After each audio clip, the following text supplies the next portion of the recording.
الصعقة المصرية،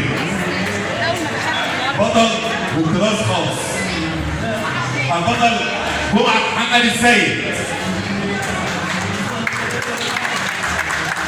البطل جمعة محمد السيد يذكر انه كان دوره في فرد الحرب اول ما بدات الحرب 80 دقيقه فقط خلف خطوط العدو لقطع الانتاج والتمويل عن العدو.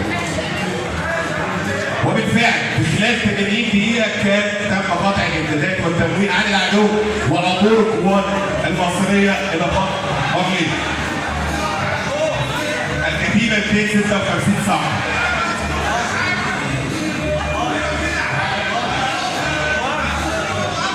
واخيرا الاستاذ ايهاب عبد الشافي يستلم شهاده المرحوم البطل عبد الشافي معروف حسن.